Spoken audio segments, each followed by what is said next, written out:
Então, vamos lá, vamos trabalhar direito penal, e a gente separou um recorte para hoje que diz respeito aos princípios que regem o direito penal. Todo conteúdo de direito penal, quando a gente vai começar o seu estudo, a gente trabalha com a parte principiológica.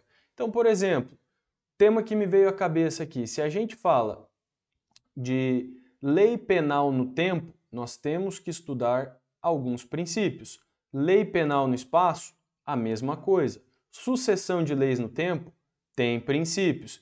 Se a gente fala em conflito aparente de normas, existem princípios para solucionar esse alegado conflito. Show?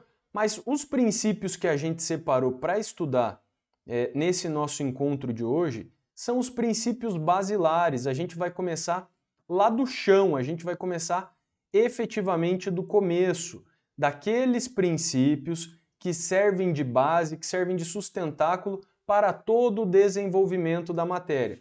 Ah, Lucas, então você está querendo dizer que você vai estudar todos os princípios do direito penal? Não, né, meu filho?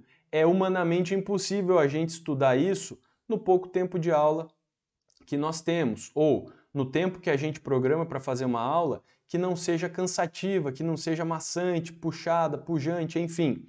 Então a gente vai trabalhar aqui com alguns princípios que me vêm à mente que servem efetivamente de base para a gente poder compreender toda a sistemática penal, para que a gente possa aplicar isso dentro de outros institutos. E veja só, quando a gente fala em princípio, a gente tem aplicação prática, sim, senhor. Quando você faz uma audiência, por exemplo, e não se encontram provas acerca da autoria e da materialidade sobre um determinado fato, o que o Ministério Público e, consequentemente, a defesa e, posteriormente, o juiz devem fazer? Postular os dois primeiros, né, o Ministério Público e a defesa na condição de partes, devem postular a aplicação de um princípio. Se você tem dúvida, a dúvida deve militar em favor do acusado, em favor do réu. É o famoso princípio in dubio pro réu, que é um princípio que estabelece que toda dúvida deve militar, deve ser interpretada em favor do acusado. Só um princípio bem básico aqui para a gente poder estabelecer essa primeira premissa, para a gente já poder ir ganhando cancha, para a gente já poder ir ganhando intimidade com este conteúdo. Topzera? Beleza? Tamo junto? Então vamos lá. Olha só, para a gente começar o nosso trabalho, a gente já vai colocar aqui que o nosso tema de hoje diz respeito aos princípios. Se você parar para analisar doutrinariamente, existe doutrinador que gosta de separar princípio constitucional, princípio legal, só por uma questão de hierarquia. Mas os princípios não existem aqueles que são dotados de uma maior importância. Existem, de fato, aqueles princípios que têm uma importância maior no seu estudo. Por quê? Porque eles servem de base para a cobrança em algumas questões. Então a gente vai separar aqueles princípios iniciais que são os princípios basilares para o seu conhecimento. São aqueles princípios básicos que você precisa conhecer para que você possa ter um bom desenvolvimento no seu amadurecimento jurídico. Show de bola? Então, olha só, eu vou enumerá-los aqui, os princípios que nós vamos trabalhar. Então, a gente vai trabalhar aqui, primeiro, com o princípio da legalidade. Segundo, princípio da dignidade da pessoa humana. Vamos falar também sobre princípio da ofensividade ou princípio da lesividade. Vamos falar sobre o princípio da alteridade. Vamos falar sobre o princípio da intervenção mínima.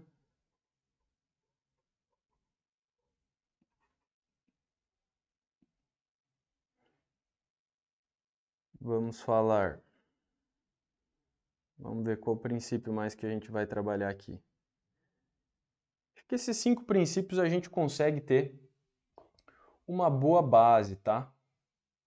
Tem outros princípios aí que a gente vai poder trabalhar na sequência, mas por uma questão de tempo, vamos fazer esse recorte aqui da análise desses princípios. Maravilha? Então, basicamente, 5 princípios aí para a gente começar. Legal? Vamos lá. Então, vamos apagar aqui e vamos começar do nosso primeiro princípio. Vamos trabalhar aqui com o princípio da legalidade. Só desse princípio da legalidade aqui a gente já extrai um monte de subprincípio, tá? Então, veja só.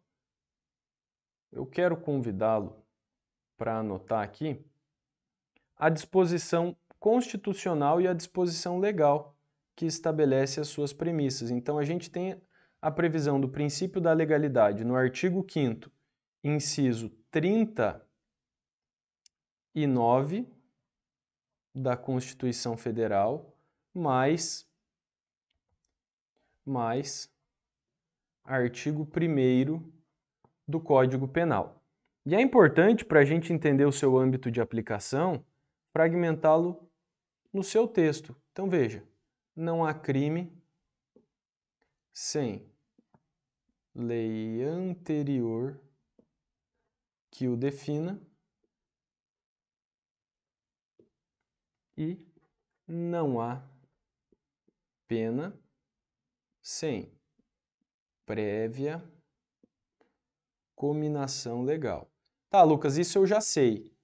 Só que a gente vai tentar construir aqui o raciocínio de tal forma que a gente consiga atender todas as demandas, tanto daquele aluno que já vem se preparando há um bom tempo para uma prova, para um concurso, para o exame de ordem, mas a gente também consegue atender aquele aluno que é iniciante, aquele que está com uma certa dificuldade, que não está conseguindo ter uma boa absorção da matéria. Então veja, nosso primeiro princípio aqui estabelece que não há crime sem lei anterior que o defina e não há pena sem prévia cominação legal. Essa é a disposição tal qual está posta na Constituição Federal e na Lei Penal. Perfeito. Dá para a gente condensar essa redação no seguinte sentido: não há crime nem pena sem lei anterior que os defina. Então, o que a gente consegue estabelecer? Que a lei que define um crime e um respectivo fato, a lei deve ser anterior aos fatos que ela regulamenta. Por exemplo, se eu, na condição de legislador, edito uma lei hoje, ela vai para a sanção presidencial e o presidente sanciona, essa lei ela só vai poder produzir os seus efeitos do início da sua vigência para frente. Do início da sua vigência para frente. Isso significa dizer que a lei não pode regulamentar fatos anteriores ao que ela estabeleceu. Então, se eu tenho uma lei que produziu os seus efeitos, começa a produzir os seus efeitos hoje, essa lei ela não pode regulamentar fatos passados. Ela não pode regulamentar o que aconteceu lá no ano passado, por exemplo. Perfeito? Essa é uma premissa inicial. Então, olha só. A gente vai marcar aqui o seguinte: não há crime nem pena sem uma lei anterior que o...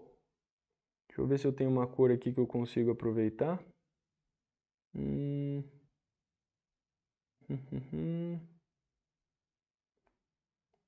Já usei todo, deixa eu ver se eu pego esse amarelo aqui. Não há crime sem lei anterior que o defina. Vamos lá. Uma questão que foi cobrada no concurso da Polícia Civil do Estado de Minas Gerais, isso em 2012, 2013, que estabeleceu o seguinte: o princípio da legalidade é a junção de quais subprincípios? Opa, então veja, se nós temos um instrumento normativo para regular o crime, que é a lei, somente a lei pode versar sobre direito penal. Quando a gente fala somente a lei pode regular a matéria penal, a gente tem o que se chama aqui de princípio da reserva legal. Princípio da reserva legal, ou princípio da reserva de lei. O que significa dizer isso? Significa dizer que somente a lei formal é que pode regulamentar uma situação de um crime e da sua respectiva pena. Somente a lei. A gente pode extrair num sentido oposto que então uma medida provisória, um ato administrativo, como regra geral, não podem versar sobre direito penal, não podem criar crime nem as respectivas penas. Mas presta atenção, eu estou falando aqui dentro de uma concepção genérica. A gente tem algumas situações pontuais, existe um entendimento, um precedente do STF, um precedente específico que admite a medida provisória pró-réu, mas isso você deixa para uma eventual prova oral, para uma eventual prova dissertativa, que é quando você tem bagagem, quando você tem a possibilidade de argumentar e de questionar determinadas situações. Legal? Então, somente a lei como instrumento normativo adequado para criar crime e as respectivas sanções. Esse subprincípio é o chamado princípio da reserva legal.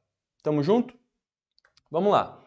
E a gente tem aqui outra situação de que essa lei que regulamenta o crime, ela deve ser anterior ao fato.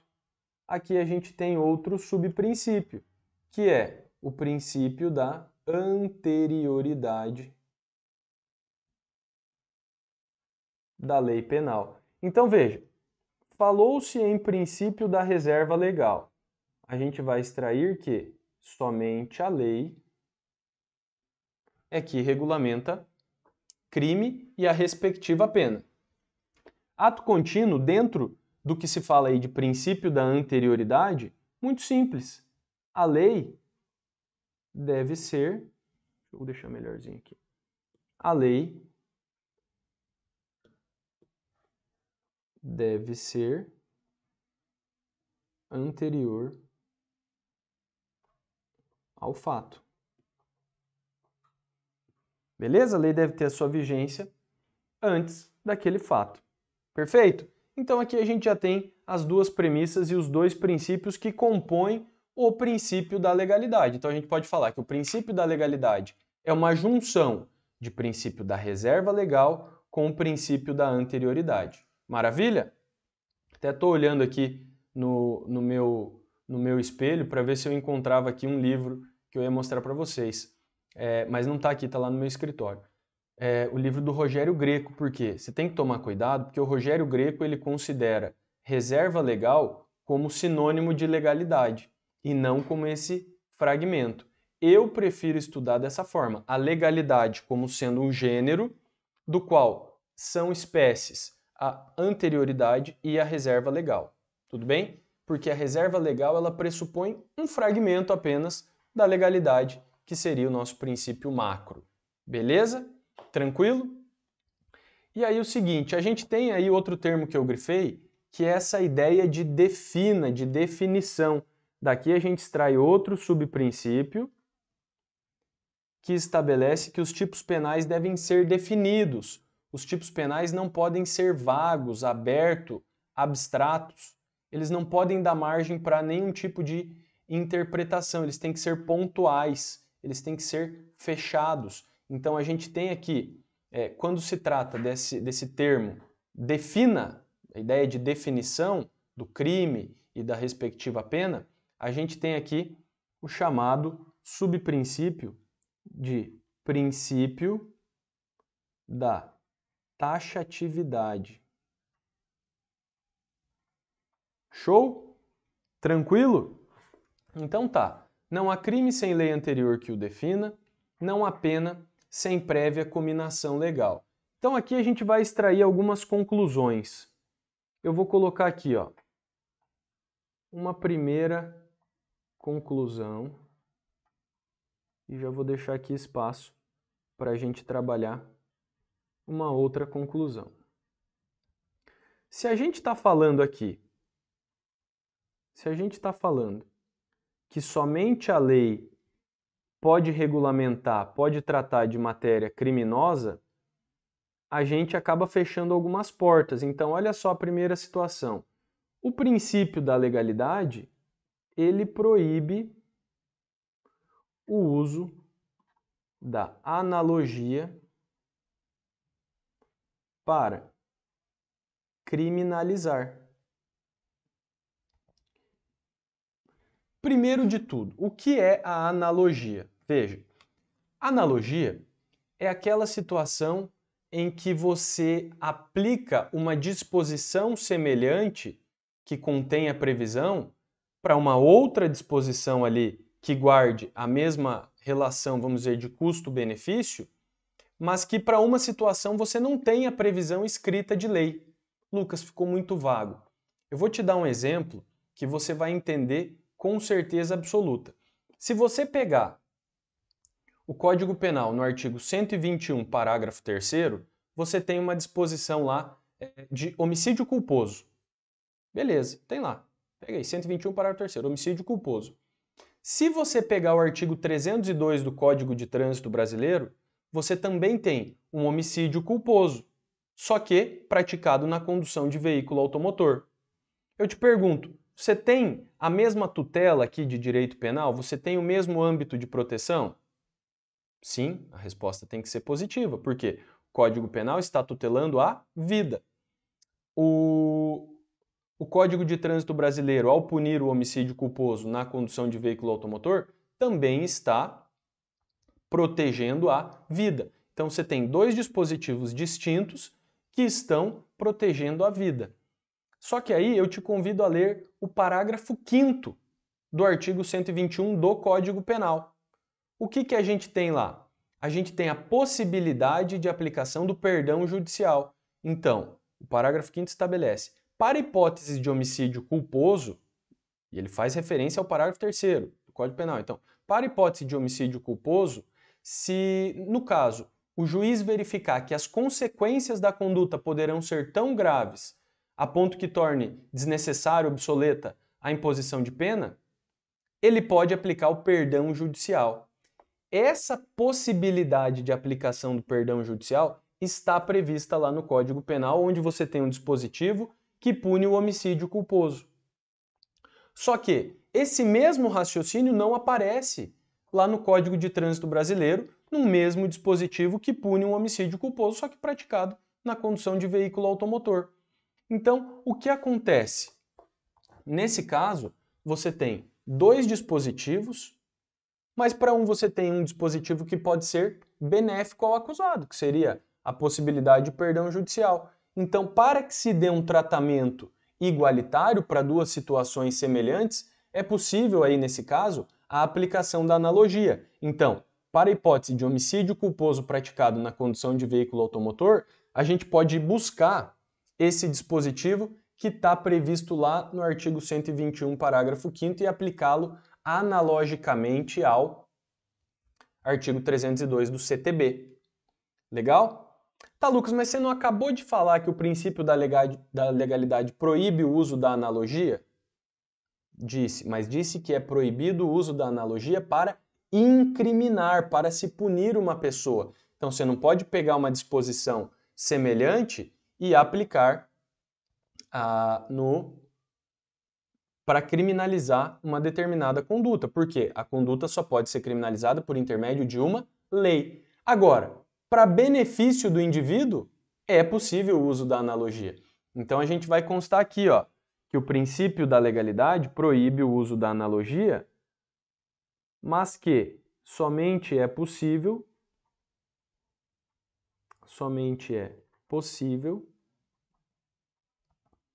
a analogia in bonam partem. O que seria isso? A analogia para o bem da parte. Tranquilo? Então, deixe isso aí marcado no seu caderno de estudo, porque isso aqui cai demais, né? Somente é permitido, somente é possível a analogia para o bem. Show de bola? Tá. E aí o que mais que a gente vai constar aqui? Que quando a gente fala em princípio da legalidade, a gente viu que a lei deve ser anterior ao fato. Então, o princípio da legalidade, uma outra consequência que a gente extrai dele, ele proíbe a retroatividade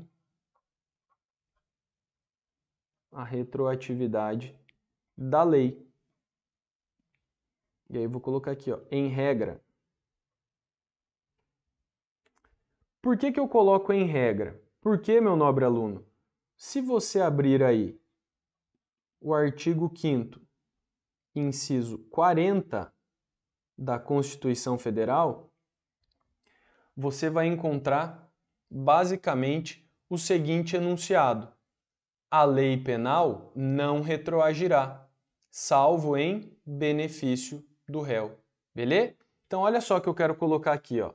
A gente fez a referência lá do artigo 5º, inciso 40, artigo 5º, inciso 40 da Constituição, e a gente vai anotá-lo aqui também para que a gente possa poder fazer os desdobramentos. Então, a lei penal não retroagirá, salvo em benefício,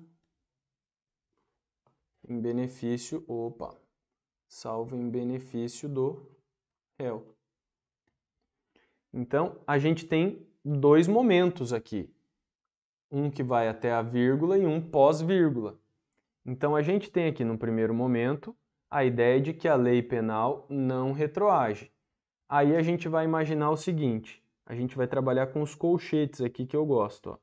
Você tem um primeiro momento temporal, você tem um segundo momento temporal. Imagine que aqui, nesse trecho que eu vou marcar aqui com uma flecha azul, você tem a vigência de uma nova lei. O que essa disposição constitucional aqui estabelece? A lei penal não retroagirá, salvo em benefício do réu. Então, essa lei que surgiu aqui, nesse momento, ela só vai ter a sua aplicação para frente. Ela só vai ter a sua aplicação pro futuro, porque a gente tem essa primeira regrinha, a lei penal não retroagirá, que é onde a gente tem o princípio da irretroatividade da lei penal. Maravilha? Mas a gente tem uma exceção. Então, a lei penal não retroage, exceto em benefício do réu. Quando ele fala aqui, exceto em benefício do réu, salvo em benefício do réu, a gente tem outro princípio, que é o princípio da retroatividade da lei penal benéfica. E olha dentro de um colchete aqui como é que isso vai acontecer. Aí a gente já vai ter que imaginar dois momentos temporais. Então a gente trabalha aqui dessa forma, ó. Você tem o momento temporal 1, momento temporal 2. Aqui você tem a vigência da lei A, aqui você tem a vigência de uma lei B. Aqui você tem uma pena de reclusão de 1 a 4 anos, não, vou colocar 2 a 4. Você tem uma pena de reclusão de 2 a 4 anos. Aqui você tem uma nova lei que começa a produzir seus efeitos aqui e ela traz uma pena de reclusão de 1 a 3 anos para aquela mesma conduta. Então, pera lá, dá uma respirada aí, tente se atentar aqui para a gente poder desenvolver e complementar o raciocínio. A gente tem uma regra, a lei penal ela não pode retroagir, ela não pode alcançar fatos passados. Tranquilo? A gente falou isso logo no início da aula. A lei penal não pode alcançar fatos passados. Mas o que vai acontecer aqui nesse caso, quando a gente fala em retroatividade benéfica? Se uma lei superveniente ela beneficia de alguma forma o agente, ela tem aplicação retroativa. Beleza? Mas você precisa ficar atento com uma situação. Que, lógico, desde que o fato tenha sido praticado na vigência da lei anterior. Beleza? Então, olha só no nosso exemplo aqui. Você imagina que o O Marlos, uma pessoa chamada Marlos, qualquer que seja aí, se você conhecer alguém, é meramente intuitivo aqui meu exemplo. O Marlos praticou um fato aqui. Então a gente tinha a vigência da lei A. E aí o que você precisa entender? Que quando a gente tem esses momentos temporais, você vai trabalhar com esses momentos de maneira isolada. Você trabalha primeiro com um momento e depois você analisa o outro. Isso facilita para um cacete o seu entendimento. Veja só, então Marlos praticou o fato aqui, ó, durante a vigência da lei A. O que acontece? Quando uma lei está em vigência e o fato é praticado na vigência dela, em regra essa lei será aplicada. Porque você não sabe que essa lei vai ser sucedida por outra. Mas então você imagina aqui, ó, o Marlos praticou o fato aqui. Esse indivíduo ele não foi ainda julgado definitivamente. Então aquele processo se arrasta, se arrasta, se arrasta. A gente está na fase da instrução processual e opa, eis que surge uma nova lei. E aí, esse fato que foi praticado durante a vigência da lei A, ele possibilita aí, de repente, a incidência da lei B. O que a gente sabe? Então a gente já analisou o primeiro momento. A lei foi praticada durante, o fato foi praticado durante a vigência da lei A, então a gente vai aplicar como regra a lei A. Porém, houve a superveniência de uma nova lei, então a gente vai analisar a lei B. Você já sabe que a lei ela vai produzir os seus efeitos como regra a partir da sua vigência para frente. Só que olha só, aqui dentro desse contexto, a gente tem uma situação que se encaixa perfeitamente na exceção. Por quê? A nova lei ela é benéfica para o Marlos. Então o que vai acontecer? Essa lei B, como ela reduz a pena, ela já tem um caráter de benevolência que é evidente. Então o que a gente vai fazer? Essa lei B, nesse caso, ela vai ser aplicada tanto para os fatos que forem praticados durante sua vigência para frente, como também, nesse caso, essa lei ela retroage e se sobrepõe à lei A que estava em vigência na data do fato.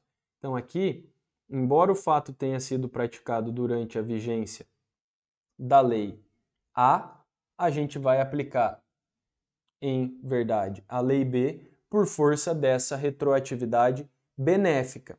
Então, Lucas, é possível a retroatividade da lei penal? É possível, desde que esta retroatividade seja em benefício. Perfeito? Pegou essa visão? Aqui são premissas básicas, tá? É como se fosse uma introdução ao estudo dos princípios aí de maneira mais complexa. Eu espero que você tenha entendido, porque isso é bem importante mesmo. Então a lei penal não retroage, salvo em benefício do réu. Perfeito? Tamo junto? Vamos lá. Qualquer dúvida, você pode deixar aí nos comentários, a gente vai respondendo, não tem crise nenhuma. Eu preciso que vocês entendam isso. Então aqui a gente tem a aplicação da lei B de maneira retroativa.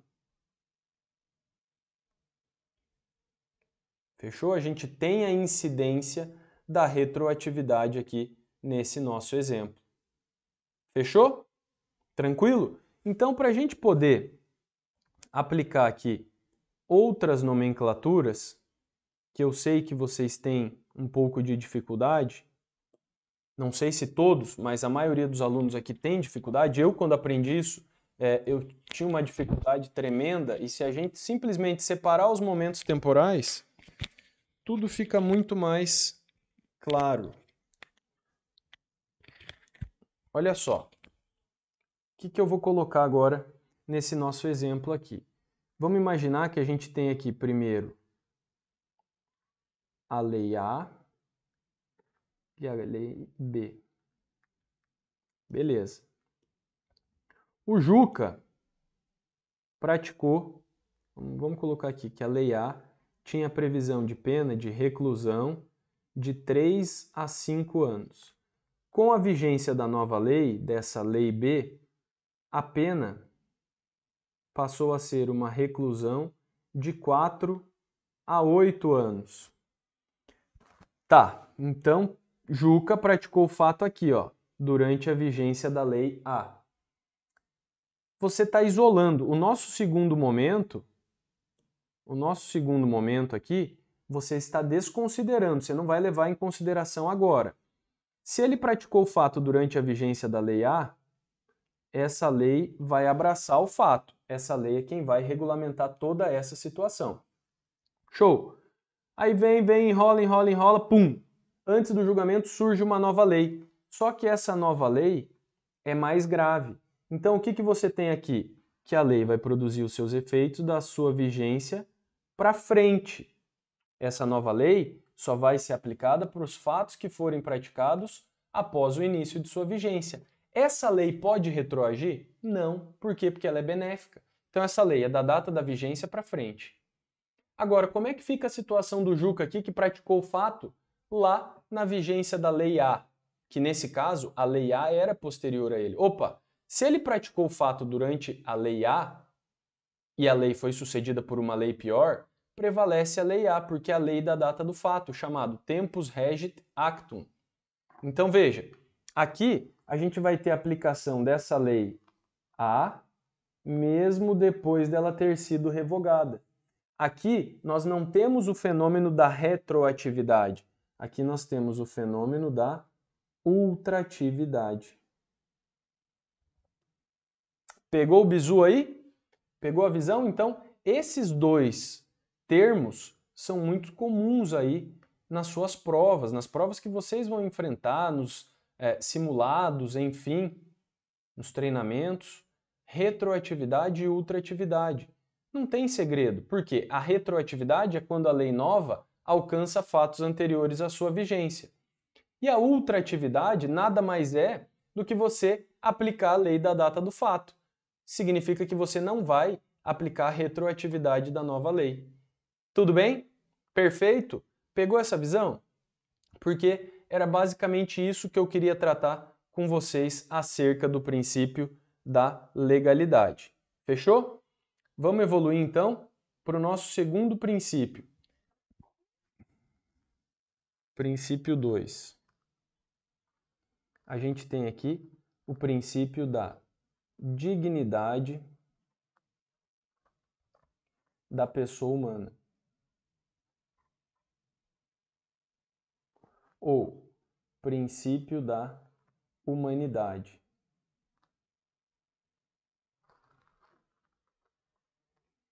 Olha só, esse princípio aqui ele é tão importante que ele está no artigo 1º, inciso 3 da Constituição Federal. Qual que é o lance aqui? A gente tem a dignidade da pessoa humana como um dos pilares da República Democrática Brasileira. Então, um dos pilares, um dos pontos principais e pontos cruciais de análise do indivíduo é que ele deve ter a sua integridade física, a sua integridade mental, a sua integridade financeira. Ele deve ser respeitado, não só pelo Estado, naquela relação vertical de poder, em que você tem o Estado se sobrepondo aos jurisdicionados, mas também nas relações horizontais entre particulares. Então, a dignidade da pessoa humana, ela visa basicamente assegurar um mínimo existencial aos cidadãos. Essa é a essência. Sempre que um indivíduo tem praticado contra si um ato atentatório contra a sua dignidade, nós temos, claro, além da prática de um crime, isso pode representar também a prática de uma violação de um dos pilares da nossa República Federativa Brasileira. Tranquilo? Então, a ideia do princípio da dignidade é de assegurar um mínimo existencial para o desenvolvimento do indivíduo. E aí também aqui a gente pode elencar até aquelas situações que está lá no artigo 5º, inciso 40 e alguma coisa da Constituição Federal, quando a gente tem as penas proibidas. Então lá, proibida a aplicação de pena de caráter perpétuo, pena de morte, trabalhos forçados, banimento, por aí vai, pena de morte, né? Então a ideia da dignidade da pessoa humana é justamente essa, garantir um mínimo existencial para os indivíduos, levando em consideração o respeito aos seus direitos fundamentais, tanto numa relação vertical quanto nas relações horizontais. Tranquilo? Eu trago esse princípio aqui porque, embora ele seja aí de uma difícil conceituação, até você pegar qualquer manual, você não vai encontrar laudas e laudas e laudas sobre ele.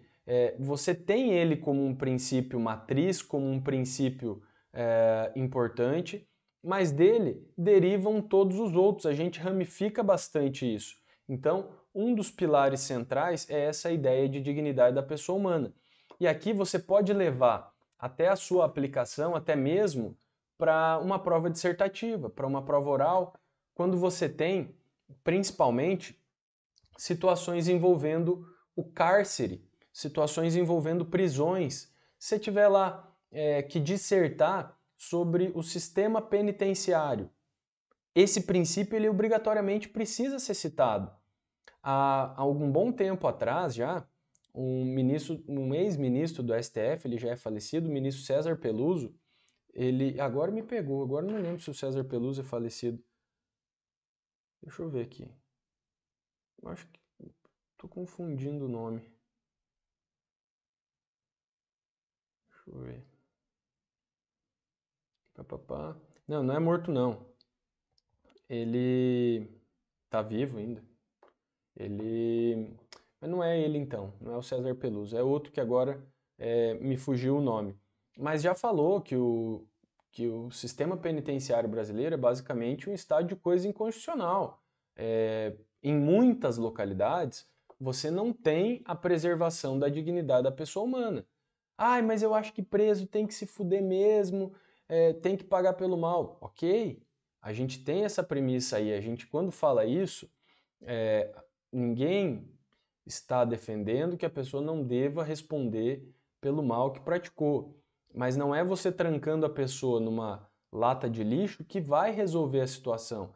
É preciso que seja garantido um mínimo existencial. É preciso que seja garantido alguns direitos básicos: sanidade, higiene, preservação da sua integridade física, para que você possa recuperar, para que você possa ressocializar aquele indivíduo. É muito mais fácil você ser ressocializado dentro de um ambiente salubre. Não estou dizendo que tem que ser em hotel 5 estrelas, não. Vocês têm que ter discernimento aqui também para entender esse tipo de situação. Tranquilo? Então, é basicamente isso. O princípio da dignidade humana ele vai mais ser utilizado para vocês como uma ferramenta argumentativa. Legal? Show de bola! Vamos para o próximo? O que eu coloquei como 3 lá? Eu vou seguindo aqui o que eu lembrar. E se faltar, eu puxo a barra ali depois e olho. Mas eu coloquei princípio da ofensividade. Princípio da ofensividade. Olha só, princípio da ofensividade ou lesividade, ele visa basicamente trazer uma ideia. Veja, quando que o direito penal deve agir? Quando o direito penal deve agir? Então aqui a gente vai levar em consideração o seguinte: o direito penal ele vai agir quando nós tivermos uma lesão ou ameaça de lesão a um bem jurídico alheio. Pegou esse bizu aqui? O direito penal ele age quando nós temos uma lesão ou ameaça de lesão a um bem jurídico tutelado, um bem jurídico protegido, mas tem que ser um bem jurídico de terceiros. Então, olha só, o direito penal só pune condutas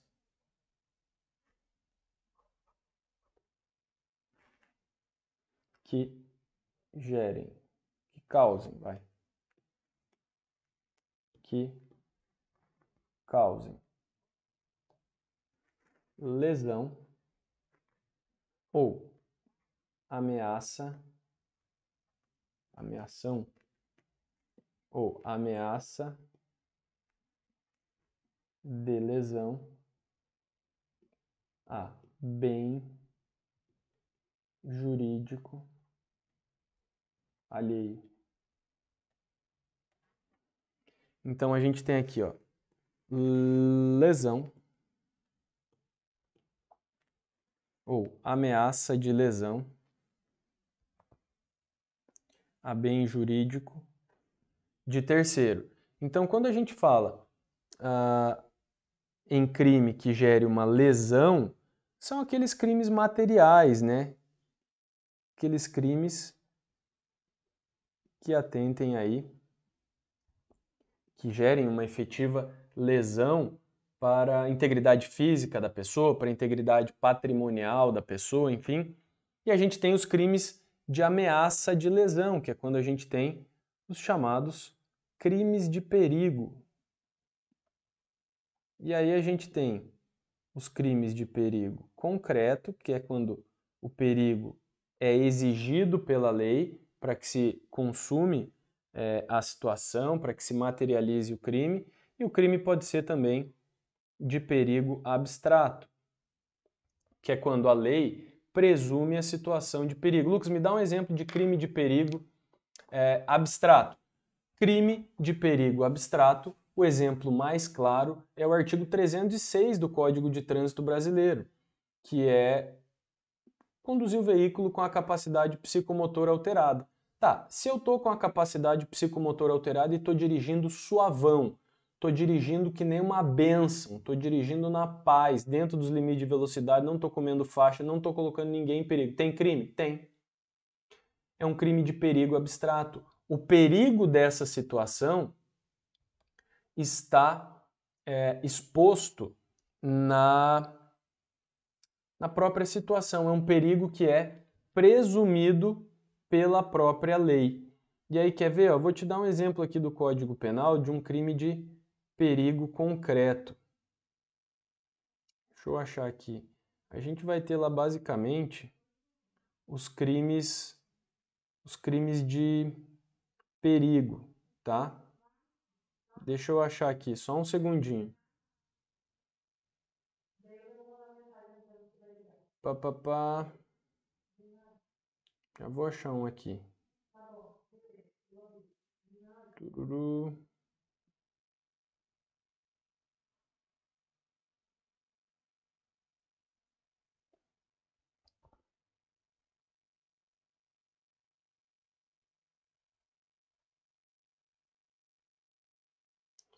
Vou achar um aqui, aguenta aí. Pá, pá, pá.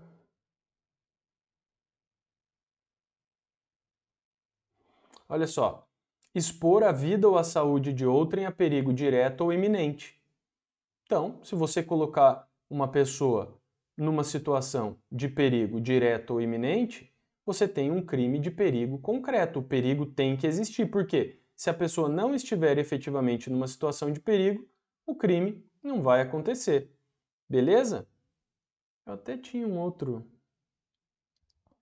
crime aqui que eu queria citar.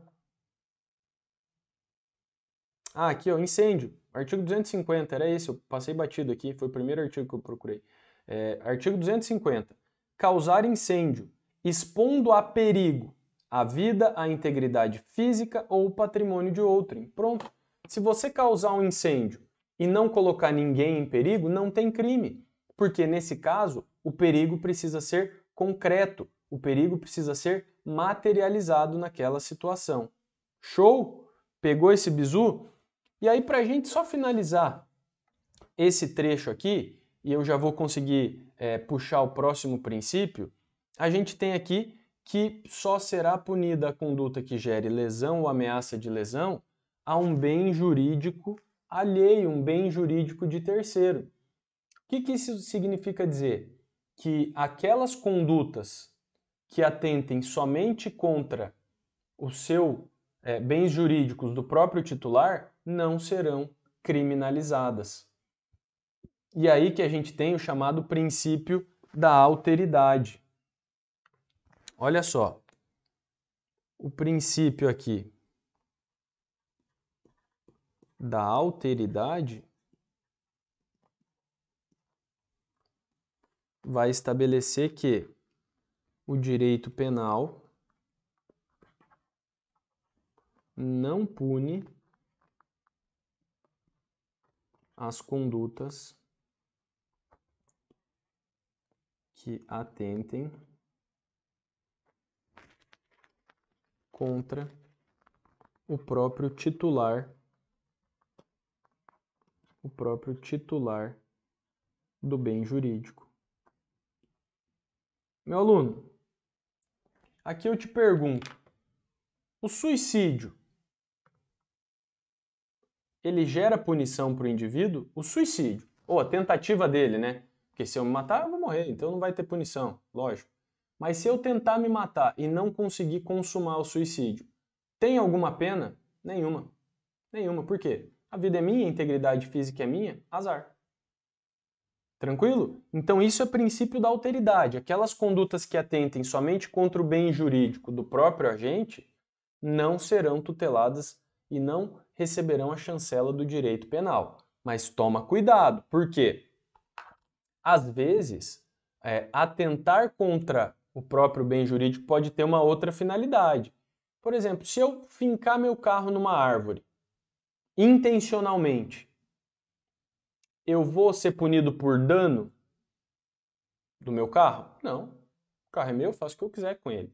Agora, se eu quero fincar meu carro numa árvore para receber o seguro, para receber o prêmio do seguro, opa, aí mudou a figura. Embora eu esteja atentando contra o meu veículo, a minha intenção é causar um prejuízo patrimonial para a seguradora, meu velho. Isso é estelionato. Por quê? Aí nós saímos só da esfera do titular do bem jurídico.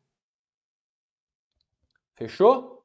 Tranquilo? Então, se tem por objetivo lesar outra pessoa, aí você tem crime porque houve a ofensa a um bem jurídico alheio. É nóis? Top! Aí eu te faço a pergunta. Fumar uma erva do satanás, fumar maconha é crime? Fumar maconha, usar maconha é crime? Não. O crime do artigo 28 da Lei 11.343 é portar ou possuir com o objetivo de consumir. O ato de usar não é crime. Por quê? Princípio da alteridade. Você está fazendo mal só para a sua saúde. Legal? Tranquilo? Então, se por exemplo, quando você for policial, você está patrulhando lá, você vê um maluco fumando uma erva. Se você chega na pessoa e o camarada come o baseado, ele não responde por crime algum, desapareceu a materialidade. Ah, mas você estava fumando um baseado. Tá, mas já fumei. Nesse caso, o ato de usar está fazendo mal só a ele mesmo. Nesse caso, não haverá punição. Princípio da alteridade. Alteridade, beleza? Pegou o bizu aí? Top! Então vamos para o último princípio aqui para a gente arrematar. E a gente vai falar aqui sobre o princípio da intervenção mínima. Não são os únicos princípios iniciais, tá, galera? Mas foi os 5 aqui que eu julguei mais importante para a gente começar a ter esse contato com os mesmos. Então, o princípio da intervenção mínima, ele estabelece uma ideia, basicamente, de que o direito penal deve intervir minimamente na vida da pessoa. O direito penal deve intervir minimamente na vida social. O direito penal, ele tem que ser considerado a última ratio, a última esfera de punição. O direito penal somente vai agir quando outras esferas do direito não conseguirem atingir uma determinada conduta. Perfeito? Então, o nosso direito penal, ele é a última instância, ele é a última ratio. Então, é isso que se deve recordar quando a gente fala em intervenção mínima, que o direito penal deve ser a última ratio. Eita caralho. Sumiu meu slide aqui. Já vamos voltar. Vou arrumar aqui e aguenta lá. Vamos lá de novo. Princípio da intervenção mínima. Então, o direito penal deve ser a última ratio. E quando a gente fala que o direito penal deve ser a última ratio, a última razão de existir, a última razão de punição, a gente já vai ter aqui um desdobramento, que vai ser o chamado princípio da subsidiariedade. Então, o direito penal, subsidiariedade. O direito penal, ele só vai atuar quando outros ramos do direito não puderem alcançar aquela conduta. Por isso que o direito penal é subsidiário, porque ele só vai atentar contra aquelas condutas não protegidas por outros ramos do direito. Significa dizer que, se for possível você resolver uma determinada contenda com outro ramo do direito, o direito penal não atua. É o que se verificou, por exemplo, quando a gente tinha o crime de adultério dentro do Código Penal.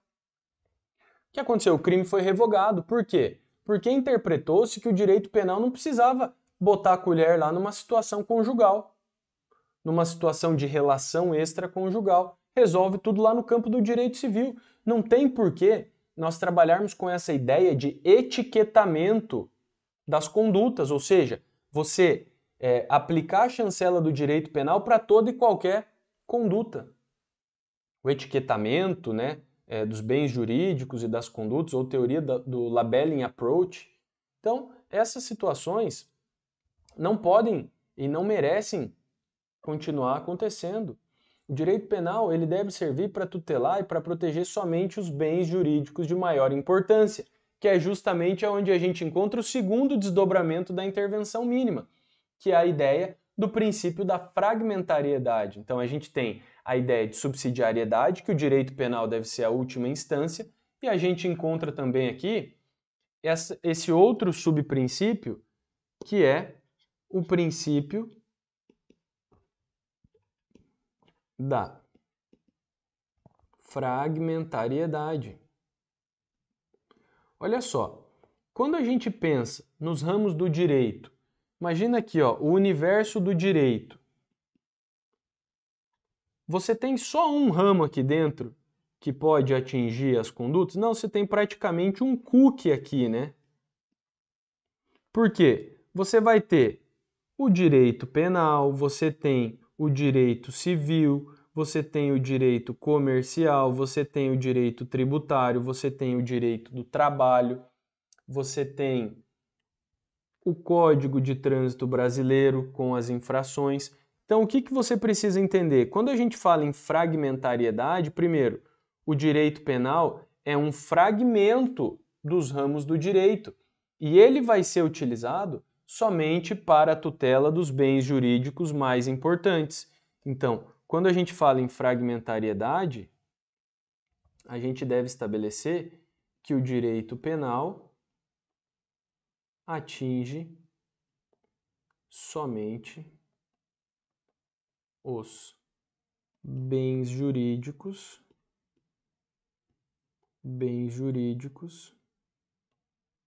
de maior relevância. Fechou? Topzera? Meu velho, pode ter certeza que um desses princípios aqui aparece na sua prova se tiver lá no seu edital qualquer situação envolvendo a parte principiológica. Eu não vou gravar só essa aula aqui com esses 5 princípios. A gente vai trazer, a gente vai trabalhar com outros princípios também para a gente ter condensado aqui todos os princípios de relevância. Para que se você, deu um branco, se você precisar estudar, você faz uma pesquisa rapidinho ali, você vai acabar encontrando esse material. Beleza? Então, dentro dessa parte principiológica, é isso que a gente tinha para trabalhar. Eu espero que você tenha curtido esta aula, porque fizemos aqui com o nosso coração e buscando trabalhar aí de uma maneira bem didática e com uma linguagem bem simples para que você efetivamente possa alcançar todo o conteúdo e não ter dificuldade para quando você estiver trabalhando com o seu próprio caderno. Maravilha? Eu agradeço a sua participação, agradeço por você ter estado aqui até agora. E é isso aí, a gente se encontra, a gente vai conversando. Tamo junto sempre. Um grande abraço, até a próxima, fiquem com Deus. Tchau!